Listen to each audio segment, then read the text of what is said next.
to Earth Day 2025 and our smart future. I am Cindy Polakowski. I am a partner at Global Automobility and the host of our podcast, Smart Mobility Today. Our show drops most Saturday mornings, and you can follow us at Apple or wherever you get your podcasts. So welcome to everybody. We're so glad you could make the time to join us this morning. This promises to be an informative and educational experience, so get ready to take notes. It would not be possible without our amazing team, without our loyal audience, you, making time this morning to join us, and without the support of our sponsors. So please take a minute. We encourage you to stop by and speak to each of our sponsors that are here today. We have a representative from Astemo, from Fontaine Modification, TechTown Detroit, and Yazaki North America. And we appreciate their presence here and their support and what we do, getting news out there about the most important and exciting developments in technology, mobility of all kinds, whether it be transportation or robotics in medicine or agriculture, embracing technology and expanding. We love to cover it all. You will find our newsletter every Thursday with curated stories from 10 different topics, and then we also have the podcast, which comes on Saturday mornings. I would like to invite you to listen, enjoy, understand what our expert panel is going to be talking about this morning. Our moderator this morning is Ed Coury. Ed started his broadcast journalism career at the age of 20, and since then he has been a manager, reporter, editor, and news anchor for companies including Wall Street Journal, Bloomberg, Associated Press, NBC Radio, and CBS Radio.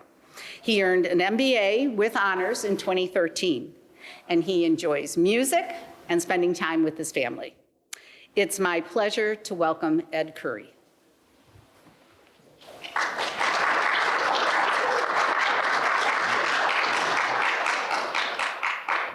Well, thanks so much. It is a pleasure to see all of you. Good morning. My name, as you've heard, is Ed Coury, and it's a privilege to host this event. Certainly a very important event in this time. I met Dan and John many years ago at CBS Radio, and like many of us in many different industries, our world turned upside down a few times as media and radio and other industries went through various changes, various forms of changes. I've been a Wall Street Journal business reporter and editor. As you've heard, I worked for Bloomberg News. I've been a reporter, and now I'm partnering with Global Automobility, a smaller, and I think in these days, with the uncertainty and the certainty and the changes that are happening, maybe it's a more relevant business news outlet. So it's very exciting for me, and it's exciting for me to see you all here today. I'm still interested in what has always been my passion, what got me into the business journalism and business journalism, and that's getting to the core of what drives business, what supports the economy, and of course, the bottom line, all the communities that we're all part of, the businesses, the people, the employees. So thanks everybody for coming out, and thanks for letting me host this event. We've got a great panel today, so let me start by introducing our experts. Jacob Evans Smith is with TechTown Detroit. Jacob. He works on scaling startups and cultivating a healthy, inclusive tech ecosystem in Detroit and beyond. Jacob says that his professional superpower is connecting, linking people, resources, and ideas to create meaningful opportunities and also to drive growth, which of course is key for business. Also, Riley Lenhart. Riley is with Centropolis Accelerator. As program director, Riley leads strategic initiatives that support startups and small businesses. helping them to scale their innovations. In addition, he oversees all the marketing and communications efforts for the accelerator, driving brand visibility and engagement. Everybody welcome Michael Fleck. Michael is Director of Reliability and Regional Planning for ITC Holdings. Mr. Fleck is responsible for new and modified load interconnections to grid.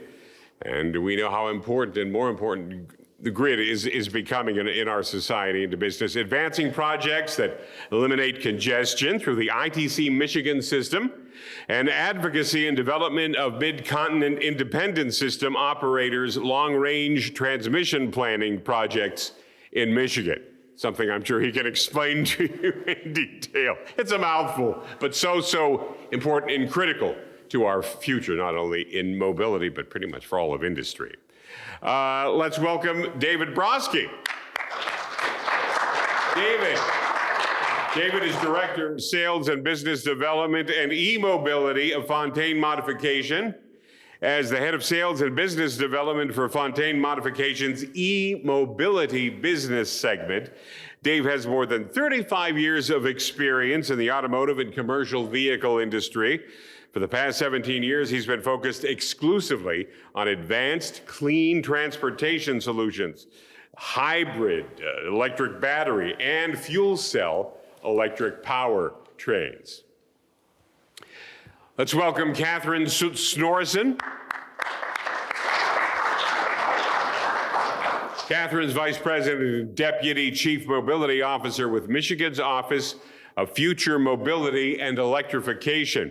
Catherine focuses on enhancing Michigan's mobility ecosystem, and that includes developing mobility and electrification processes, supporting the startup and scale-up of emerging technologies and businesses, and also building the electrified, sustainable mobility infrastructure of the future.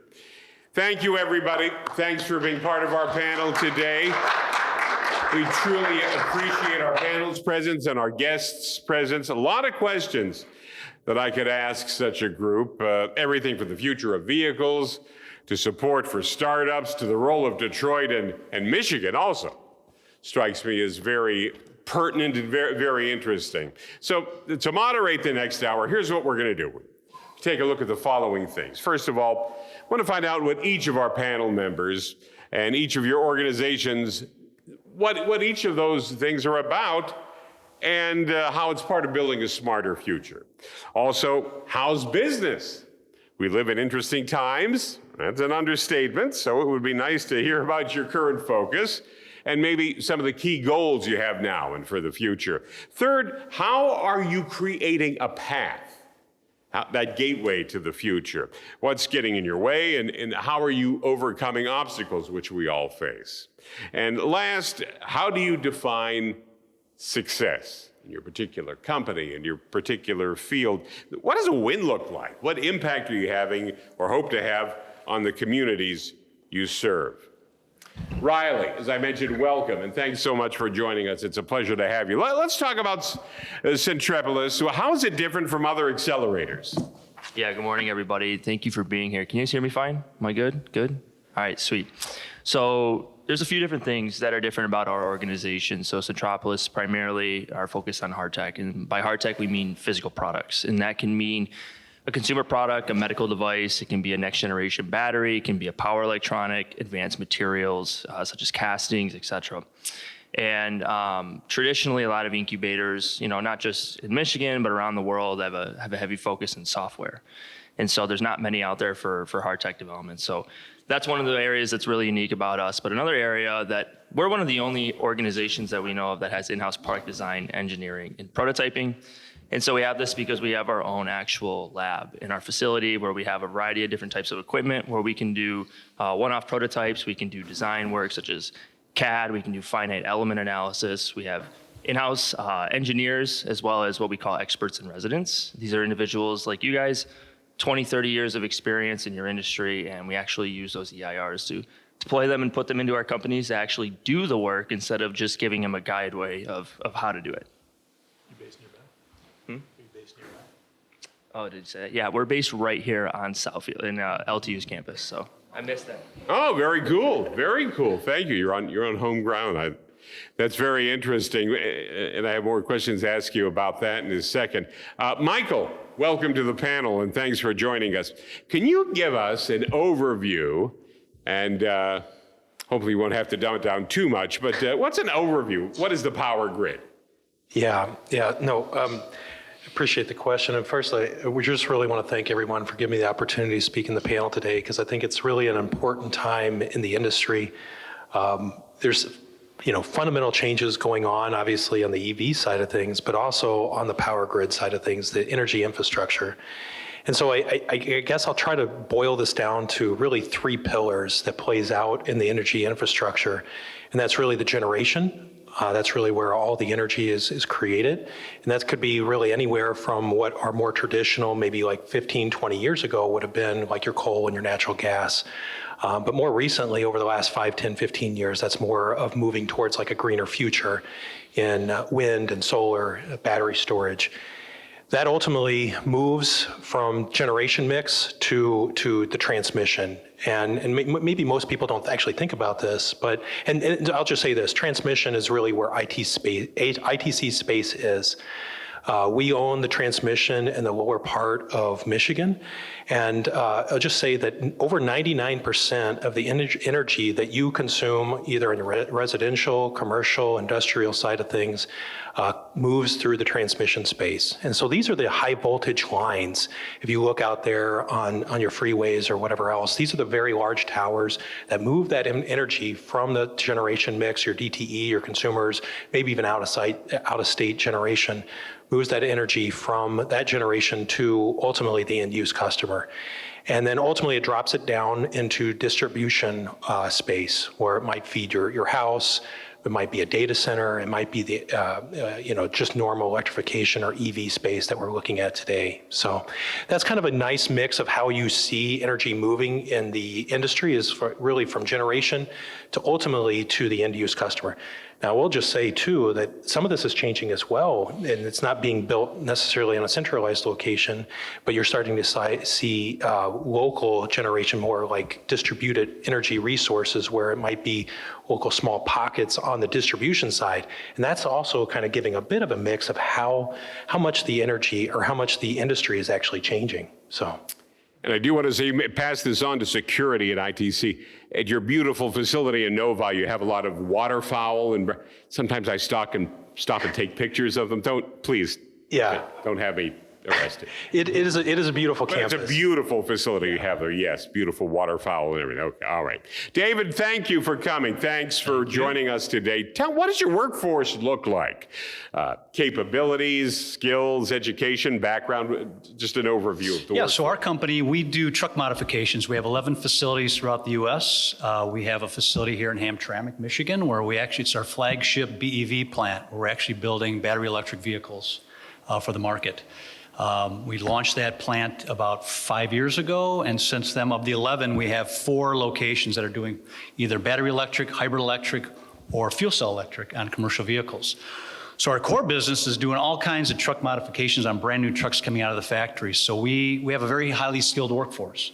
So we have technicians, mechanics that are able to do things like chopping the tops off of tractors, shortening them for car haulers, or tearing out the dashboard of a truck and putting 2 steering positions in, or taking a tractor or a truck and totally decontenting it, taking the gasoline or diesel engine transmission out of the vehicle and putting in a full battery electric powertrain or a fuel cell electric powertrain. So very skilled workforce. Do a lot of training. I mean, that's our product. We do not make a product. Our product is our people. Our product is our labor, services, and so it's very important that we have top-notch workforce and constantly changing with the times and constantly being trained and promoted. Jacob, thanks for joining us today. Can you tell us a little bit about your role at TechTown and how the main initiative fits into the broader innovation ecosystem in Detroit? Absolutely. How's my volume? Hi, everybody. I'm Jacob. I'm with TechTown Detroit, as mentioned. So I'm the Director of Mobility and Health Innovation So my role splits between those two industry sectors. On the mobility side, I run a program called MAIN, which is the Mobility Accelerator Innovation Network, which is a big federally funded economic development, regional economic development initiative, basically looking to build up the local mobility innovation ecosystem.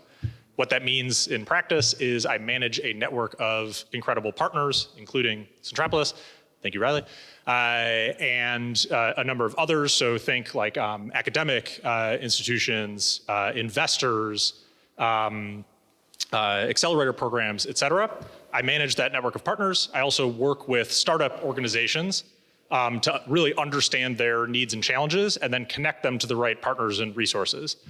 TechTown as a whole is focused on uplifting entrepreneurs. It's an accessible entry point for folks that are starting businesses, whether that's on the brick and mortar business side, which is the whole side of our business, or tech-based programs, which is mostly focused on software. Typically, if somebody's in the hardware space, we're referring them to amazing partners like Centropolis. And we're working with folks at the early stage to help them get stood up as a business, and then getting them the right resources that they need to succeed, which I can go into more detail, I'm sure, as this conversation goes on. Getting started sometimes can be one of the toughest things, correct? Oh yeah, so we have a variety of different programs to basically do everything. We meet folks where they are, so depending on if you're looking for business strategy education, if you're looking, or mentorship, if you're looking for MVP prototyping support with development to get to the point where you can actually show off a working version of your product, or whether you're looking, for example, for your first customers or your first like a grant to bridge before you're ready to actually raise money. Those are the types of services that TechTown offers broadly. Gotcha. Another valued member of our panel. We're so happy to have Catherine here today. Catherine, what is the Office of Future Mobility and Electrification, and what is Michigan's mobility strategy? Yeah, absolutely. Good morning, everyone. So the state of Michigan has an Office of Future Mobility and Electrification, which is pretty unique. Not all states have that. So the office itself, and then its complementary partner, the council, that focuses on policy. Both the office and the council were set up by Governor Whitmer in 2020. But Michigan has a long legacy, as all of you know, in the mobility space under Governor Snyder and even before that. So we're really building off a lot of work that has happened here for a long time here in the state. But the office itself is a coordinating function. So we coordinate across all state agencies. So we're kind of that one-stop shop for two things. Well, overall growing the mobility economy in Michigan, so working with many of you here in the room and fellow panelists as well on two main pieces there. So one is attracting and retaining mobility companies here in the state, right? That economic development lens, how many jobs and what does the investment look like in the mobility sector so Michigan can remain a global mobility leader in that respect. But then a huge piece of our office is focusing on the mobility needs of our residents, right? So unleashing human potential. How can we remove those barriers so people and goods can get to where they need and want to go across the state? So for us, it starts a lot of times with the innovation piece, right? So we want to make sure it's easy for companies, meet them where they're at, easy for companies to come to the state of Michigan and get their footing. So their footing might be testing at one of our fantastic test sites. We also have a history in setting up new test sites in the state when they don't exist previously, like Flight at the Grand Rapids Airport or the Detroit Smart Parking Lab. So either our testing assets exist or we look to create them here in the state so they can test at a testing site or what we call a real world environment, which is basically anything outside of a test site. But we really want to help companies easily work in the state of Michigan, take that first footing here, and then create, what I call the stickiness factor, that roadmap, so they can create those jobs and long-term investment and, see success here in the state and eventually qualify for more traditional economic development tools. But we're being really creative about how to get them to that point where they can see revenue, they can grow their companies here, and we can address the needs of Michigan residents. So really exciting work, and It does sound interesting, and it's always great trying to bring the business wants to come to Michigan. Yep. To have someone holding their hand, I guess, so to speak, and help them with it. So that I was just kind of curious, what are some of your biggest accomplishments, would you say, Yeah. I would say, at a high level, flexible programs for companies. So we try to act pretty nimble and flexible within government, which those two words don't always go together, but we've tried to. So making sure that the application process is easy, the introductions are easy, testing is easy, and there's follow-up. So it's just kind of that seamless experience for companies. But some, sexier, I would say, stories that we've seen and technologies tested here that have gotten a lot of headlines that, again, put Michigan on the map globally, right? So people think of Michigan when they think of mobility, not just our legacy industry, but broader. Electrion. So Electrion has wireless charging, in Detroit right now. That's a partnership between Electrion and MDOT. They've already installed this wireless charging of 1/4 mile on 14th Street, right outside of the Michigan Central train station, and then 2 static pads right outside the train station. And so what that means is if your vehicle is outfitted with a receiver on the bottom, think about a delivery truck pulling up to the train station and sitting on top of that static pad. It can charge right as it's dropping off packages.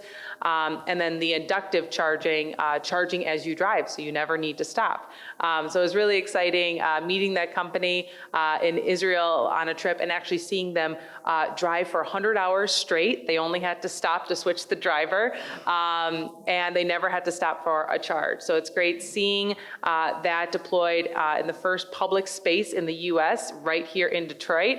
And then it'll be expanded to Michigan Avenue, and there's even other use cases to look at, how can we expand this across the state? It's so that's fascinating. just one example. Fascinating. If only you could charge my phone at the same time.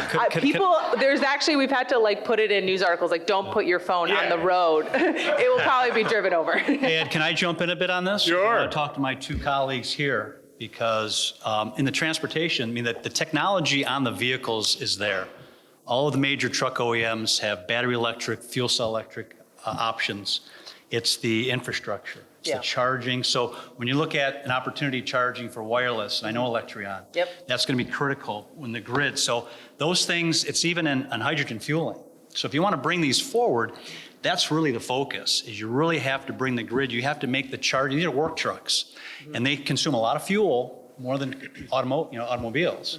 So if you can find a way to do better charging, whether it's, again, opportunity charging, wireless charging, that's going to make, the industry much more, much better for Fascinating. transportation. Yeah. Jacob, what are some of the most exciting trends or the opportunities that you're seeing right now in Michigan's mobility startup ecosystem?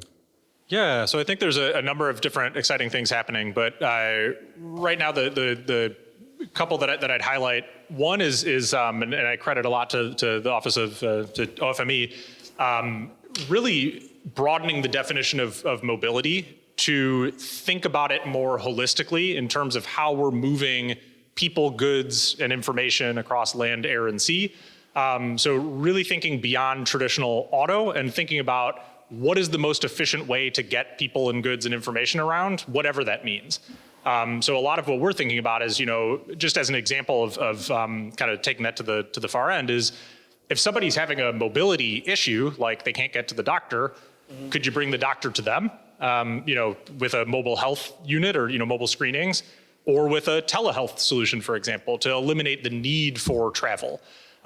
So thinking about this holistically, like how do we solve mobility challenges and thinking about mobility solutions in that way rather than being stuck in a traditional paradigm. Just to be clear, the traditional auto has an enormously major role in that mix, but it also includes drone technology. It also includes, boats and different, all these different pieces. So that's, one thing that really excites me because it's felt like an opportunity for a number of years, and it's exciting to see things move in that direction. The other one I'll highlight is what we like to call, so like mobility as a multiplier is how we like to think of it. So thinking of mobility not necessarily as a standalone vertical. My colleague Niles likes to say mobility is a horizontal, not a vertical. So if you think about the example I just gave about, if somebody can't get to the doctor, that's a mobility challenge and that's a health challenge. If somebody can't get to school, if somebody can't get to the grocery store, I live in Detroit where a lot of these challenges are very real for many residents. with poor public transit infrastructure and, with expensive insurance rates for vehicles and things.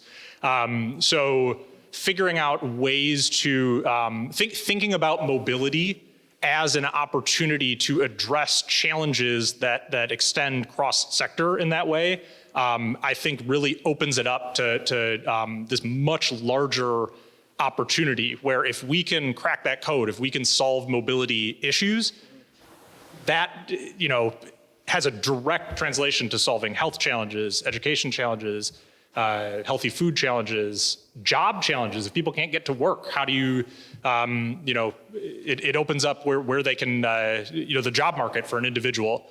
So yeah, those are a couple things that are really top of mind for us right now. So how do you take, though, like an innovation and move it to commercialization into a real life use application, and how do you help with that? Fantastic question. So I mentioned at the beginning, TechTown really focuses on being that accessible on-ramp for entrepreneurs. So we really try to be that first step for folks where they can, where entrepreneurship doesn't have to feel like this big, scary leap.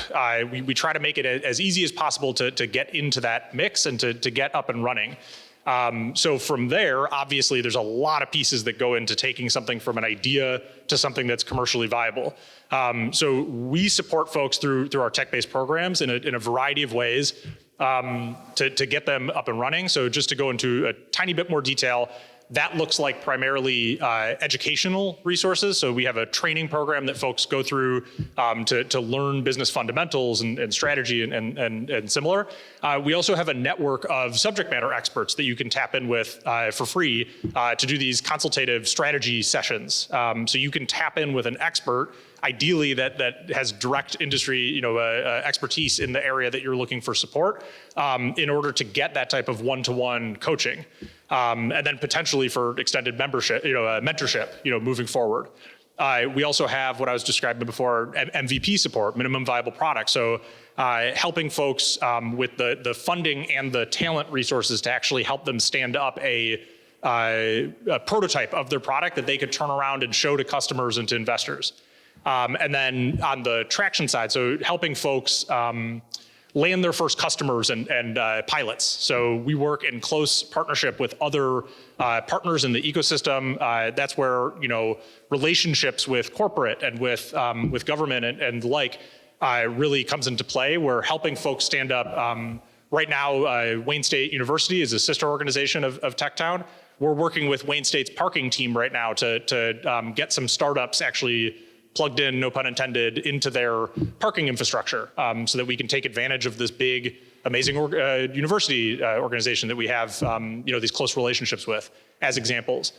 From there, capital is a huge piece of that equation. So where TechTown fits into that, we run a program called Venture 313 in partnership with Gilbert Family Foundation and Invest Detroit, where it's a non-dilutive grant funding program. So we joke it's like the rich uncle program. So if you don't have a rich uncle that can help bridge the gap between where you are now and when you're ready to actually go out and raise venture capital or angel funding, pre-seed capital, we have a program that can help you do that with this bridge funding as an example. Very cool. And then from there, we work with partners like Centropolis, like New Lab, and others to actually help folks that maybe have hard tech. We would send them to Centropolis, for example. If they're ready to prototype, they may go to New Lab in Michigan Central. Well, speaking of which, let's talk about Centropolis. How are you supporting mobility and electrification startups? What do they need? What do you do?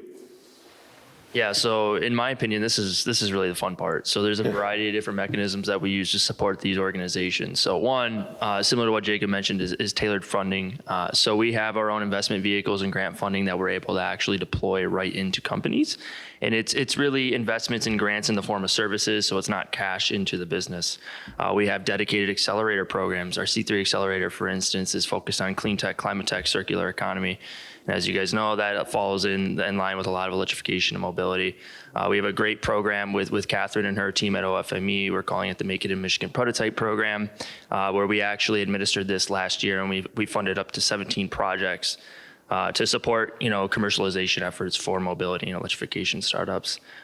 Jacob mentioned it earlier. We're a part of the EDA GEM program, and so we have grant funding as well to support those organizations. But on top of that, we've started bringing out a lot more delegations to big events all around the country.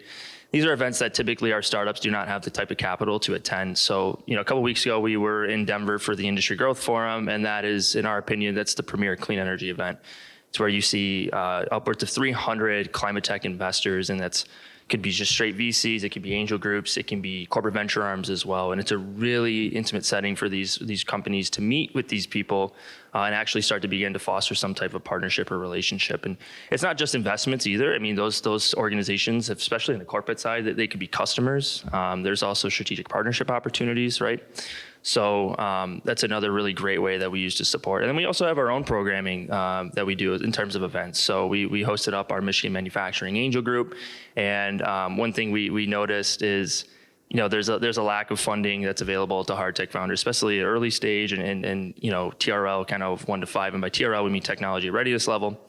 And who cares about hard tech? It's the manufacturers, right? They stand to gain the most from these organizations' success. So, that's another area. We had our C3 Summit last October, and that's all focused on basically connecting these startups with the investors and the corporate innovation teams. Very interesting. Let's talk about ITC. Now, being a journalist, I've been doing stories for years now about how there's a need for power. Data centers, it seems, are going up everywhere, and we're using more and more juice. But the question is, and the worry is, where is it going to come from? How is it going to be supplied? Is this something ITC gets into? Yeah, no, we definitely do. We're involved in the interconnection. I think I kind of mentioned it in my previous response about the interconnecting of generation to ultimate end-use customers.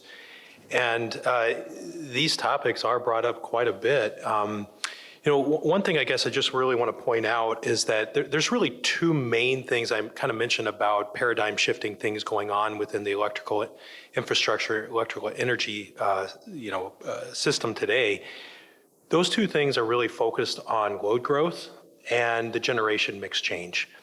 And you might think, well, why is that all that impactful? And the first thing is that we're moving from a centralized generation sources, your larger power plants, to more a decentralized generation mix, your wind and your solar. And that has a big impact on transmission, how that transmission's built out. And it's going to be more distributed, just like that generation is going to be more distributed. And so we are building, obviously, as fleets change, as generation is retired, that's important that we build this out on a more proactive basis. But then the other thing that's kind of really confronting the industry is load growth, as you kind of mentioned, whether that be through EVs, re-onshoring of manufacturing, data centers seems to be the hot button topic. And I think it's going to be the hot button topic for quite some time because these loads are so large.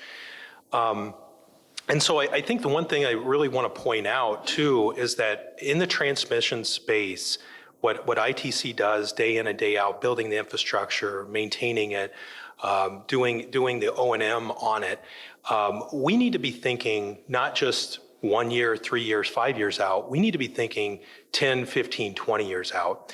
And the reason for that is that, these projects are very difficult to build.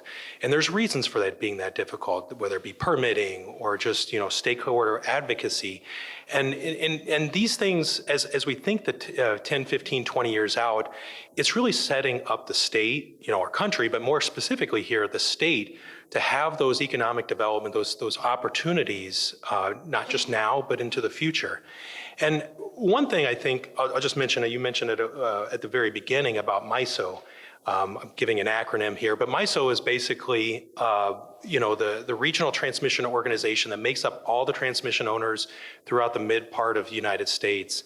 And they are thinking about this proactively. We're working with them to build out this energy infrastructure in a 20-year outlook. And there's actually two main projects that came out of that. It's Tranche 1 that was approved in 2022, and that brings more transfer capability or more resources from outside the state to be able to supply that future demand. So a lot of what you're talking about is almost like looking into the future and trying to predict it. And let me ask you, David, I mean, talk about looking into the future. EVs, people are wondering, well, is the public ready to accept the pure EV yet? What's happening? But let's talk about commercial vehicles. And what's your view with EV adoption and commercial vehicles? Well, I mean, I guess we're talking trucks and vehicles. Yeah, that's what we do. We're in the commercial vehicle space. So moving product, moving people, doing work, refuse trucks, street sweepers. So that's a big, as I mentioned, consume a lot of fuel, put out a lot of emissions, those big vehicles. And the technologies are there. The technologies, each of the OEMs, as I mentioned, has a suite of technologies that work. They've been developed, and so the challenges are back to the infrastructure and also fueling. So if we're doing hydrogen fuel cells, for instance, great technology. A lot of companies doing it in many different classes of vehicles. That's a challenge as well, the fueling side of things. It's not only difficult to fuel, I mean, hydrogen's available. It's difficult to fuel and it's expensive today, right? So as we move into trying to scale that up, those are the main things are, for us in the commercial vehicle space, are the fueling and charging and also affordability. So sometimes you're talking about, if you look at a typical UPS truck, whether it's a gasoline powered or a BEV, it's 2 to 3 times the price. So the battery technology is getting much better. It's got to come down in price. It's got to be more affordable. It's got to be smaller packaging so you don't have such a weight penalty. So there's many different challenges to bring electrification into commercial vehicle space, but it can be done. It's being done now, and I see a really good trend in technology, to get that into a widespread adoption at the various fleets. And there's commitments from the fleets to do that. Yeah. Now, what I want to know from each of you is just give me maybe a sentence or two. Let's look into the future, step into the time machine. And Catherine, tell me, what is your office focused on the next few years? Next few years? Right now we're actually going through the process of developing a new state strategy for mobility. This is a statewide approach, not just for OFME, but what is... Is there one now? There is one right now. We accomplished 8 out of the 11 goals in it already. It's only a couple years old. Right. And technology has changed, the world has changed, so this feels like a good moment to release a new one. So what we're really looking at is that path for companies here. How can Michigan be transformative in the mobility technology that we're supporting, being challenged first, like Jacob said, not being solution first. How can we help companies scale here? So not just test and leave, but test and invest.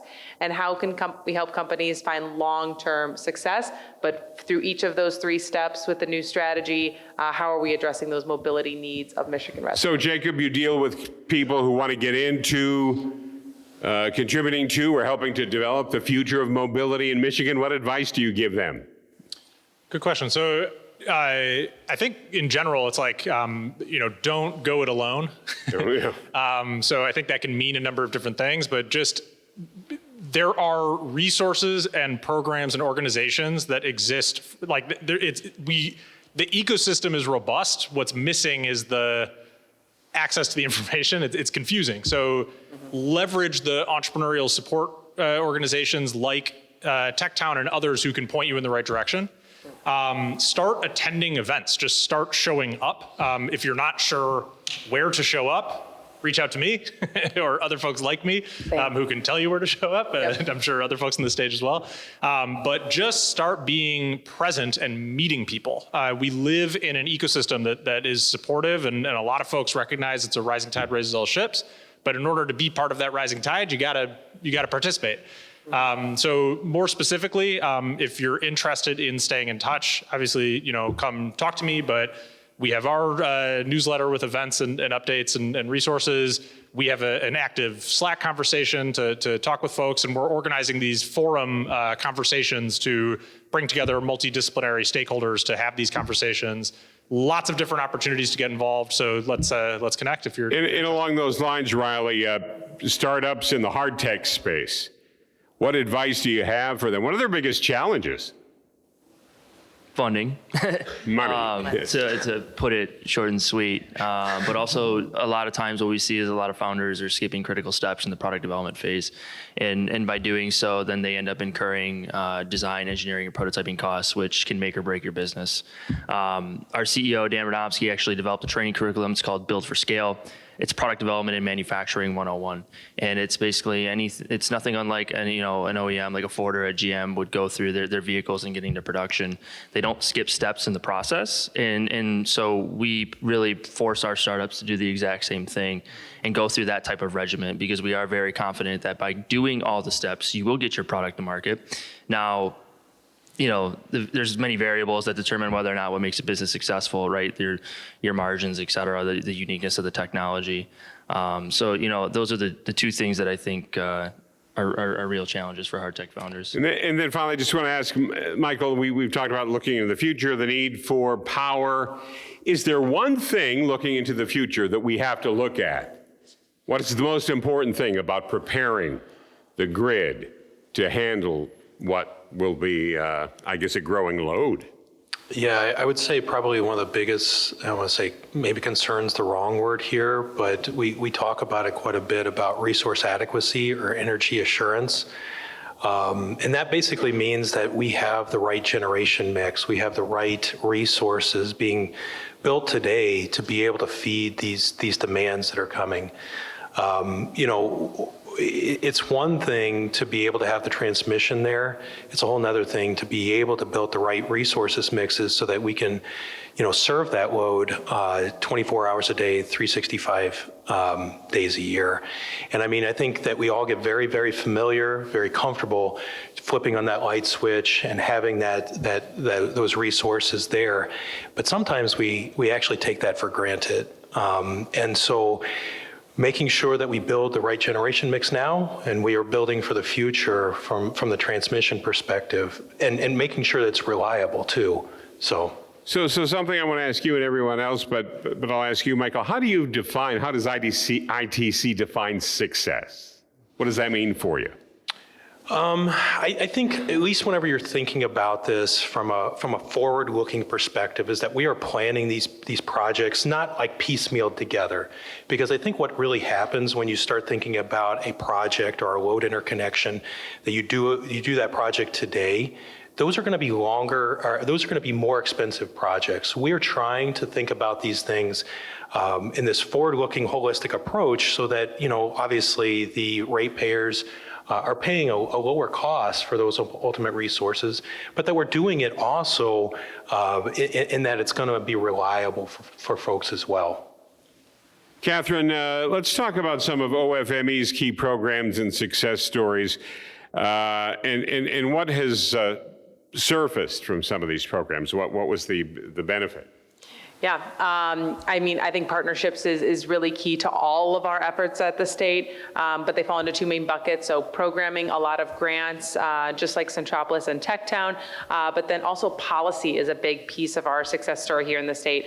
So at the same time that our office was created at the beginning of 2020, we also created a council. So who sits on the council? State department leads, like the Department of Labor and Transportation, Michigan State Police, OEMs, GM, Ford, Toyota, Rivian, Waymo, but also universities like U of M and MSU, and then industry experts. And so just wanted to touch on that council a little bit, because it's so interesting seeing these leaders come together, in person every other month, but then they meet regularly to work on 6 different action teams, and then each of their action teams are leading toward policy recommendations here in the state. So we're talking about measuring success. When it comes to mobility and electrification startups, Riley, how do you measure impact and success? I think the easiest one is economic development. Because we work in hard tech, there's many components that our organizations are sourcing. And so there's that multiplier of different suppliers in the value chain that they're working with that leads to contracts, that leads to value, which leads to job creation. So, naturally, I'd go there, but also just, product commercialization, right? So I think Jacob had mentioned it earlier, but, how are we helping the communities that we serve? So, and by doing so, the technologies we're working with do provide value in a variety of different ways. So I'd say those 2 ways. Very cool. Jacob, how do you define success when it comes to building a more equitable and, I guess, a more effective mobility innovation ecosystem? Yeah, I think we would put it in kind of two key buckets, which is like the actual businesses stood up, and there's a key lens towards accessibility and equity through that work. So thinking about ensuring that our clientele at TechTown reflect the diversity of the community, broadly speaking. And then that we're actually being successful in helping companies stand up and achieve the next levels of success. I think it's really important that we're not only focusing on the like unicorn billion-dollar exit startups, Right. but that we're focusing on business success in a more holistic way. Right. So that's a big piece of the equation. The other piece is the on the partnership side. What does the handoff look like between these different organizations? So a big thing that we're thinking about a lot looking ahead is, this main grant that Riley and I are directly a part of, this runs out in a year and a half. So what happens after that? What is the sustainability vision for this type of regional collaboration? OFME is an essential partner in that mix, but really figuring out how do we, or really working on developing the systems for the efficient handoffs between the different partners and ensuring that these organizations aren't working in silos, aren't stepping on each other's toes and reinventing wheels, but rather recognizing each other's strengths and having these efficient handoffs. That's a big part of my focus looking ahead and how I'm determining success. Gotcha. And then David, let's talk about, there's different mobile technologies. Which do you think is the most promising, maybe from a commercial perspective or just in general? Yeah, so we offer a wide range of solutions in clean transportation. So if you're looking at clean fuels, natural gas, propane, biodiesel, and then I mentioned battery electric, fuel cell, and hybrid. I really think the overall picture, it's leaning to us, for us in the hybrid area. So looking at things that are more easily, accepted, adopted, you're not relying, so that's for now. Right, so as things progress, I would say my favorites are hybrid, which I think the industry killed hybrid off too early, and now it's coming back. It's a really good solution. And the other is hydrogen fuel cell. I really believe that it's been a long time discussions, but there's great technologies out there. As I mentioned, a lot of the big OEM players are in that space. We're doing it. It's going to hit, and it's not only going to hit in multiple classes, Class 6. Class 8, even vocational like refuse trucks. A lot of interest there. We're very keen on that. We've got some very solid partners. And just to the earlier discussion about startups, that's one thing, if you look at it's kind of a success or a success story, is we've worked with we're a good bridge technology. So we have the relationships with the OEMs, the dealers, and the equipment manufacturers. And we're always exposed to very innovative companies and technology. And we have credibility in the market. So when we do our due diligence, but we've been very successful in bringing new technologies from startup companies. As you mentioned, cash is, a lot of these companies are running out of cash because it's very expensive to keep that going. We try to help them through, and several of our technologies we brought to market through and with partnering with partnerships are so important. I could go on with our panel for another hour, I think, but I think we might have things to do later today. So ladies and gentlemen, can we please have a round of applause for our panelists today? Right now, we have a bit of a presentation. Ladies and gentlemen, my friend and colleague, Mr. John Petty.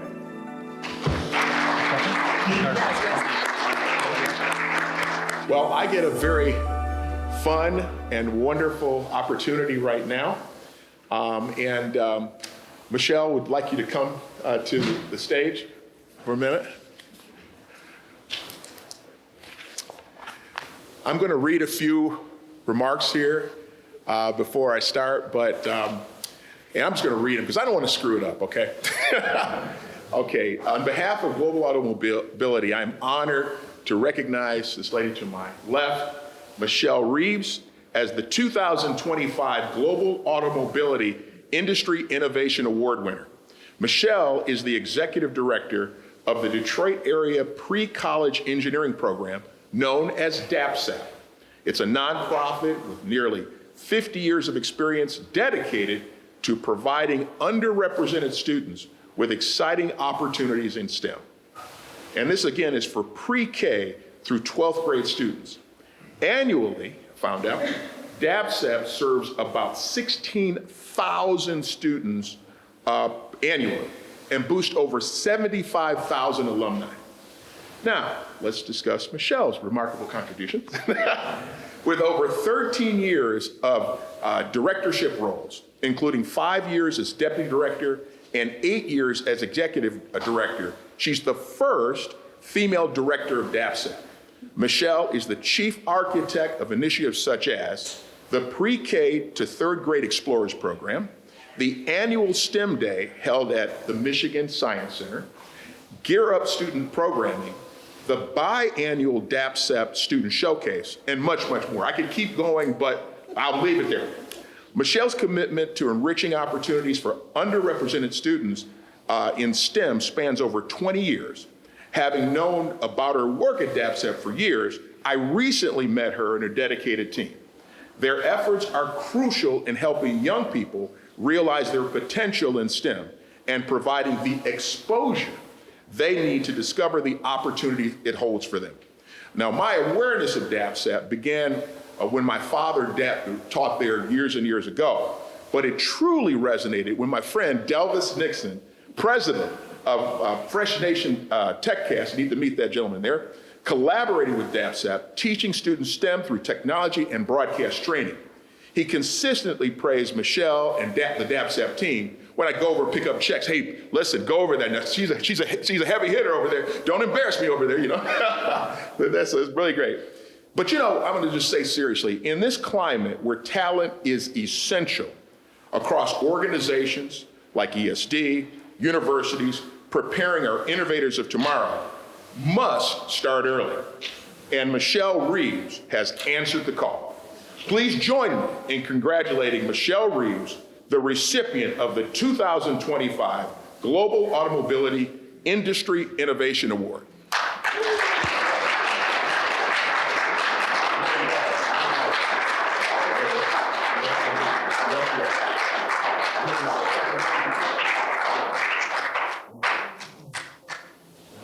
Well, thank you so much for your wonderful comments, John. And I told someone out there, I'm gonna just take him around with me, you know, kind of tell my story for me. But I am just so appreciative of this award. I do not take it lightly, and honored to be selected for the 2025 Global Automobility Industry Innovation Award. I wrote a few comments because I just got off vacation trying to make sure my brain is functioning at full capacity. But again, I just want to say thank you. Thank you to my team for the support. Thank you to the partners like Delvis and my son who came out today to support his mom. LTU is a great partner. And we are just in this really as just truly trying to make a difference in the lives of young people. We have been around almost 50 years, and we were around doing STEM before STEM was STEM. We were doing engineering. We just wanted to make sure that we saw more young people who were excited, who was engaged, who just had that desire to be that innovative person, to figure out how to make the difference, because we knew that if we could excite them, they would be ready for the challenge. We knew that they had the ability, but so all of my work is really, you know, you start looking at the work that you do as you move on in age. Your thing is how can you bring up that next generation? And that is exactly what we're doing. We want to make sure young people if I look back at my life and what we weren't talking about, the experiences that we did not have, is how can we ensure that this next generation doesn't have to experience that? We want them to know that they have the ability, that they can be excited. It's so much innovation that is needed for all of the young people, especially in this climate. It's everything that you heard on that panel really talks about that need. We need young people who have the desire, who's ready to meet the challenges that they have for this upcoming workforce. And so we are just thankful, and I'm just so appreciative of this award. Thank you to my team for the support. Thank you for all of you. Thank you for recognizing DAPSUP, and please, please continue to support all young people in these spaces, wherever you see STEM education. STEM is all over, STEM is everywhere, as you heard today. And all of the young people out there need that level of support. So again, thank you so much for this award, and I just truly appreciate it. Thank you.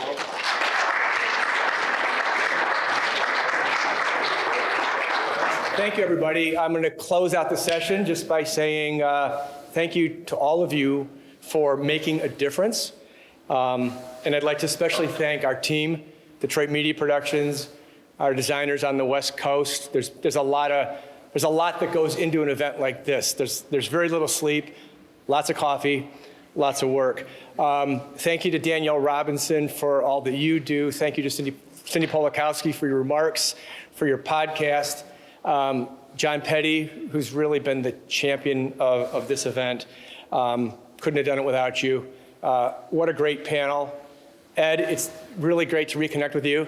You know how they say don't burn bridges because you're going to reconnect with those people 5 years later or 10 years later. I keep reconnecting with people, so I'm glad I'm generally nice.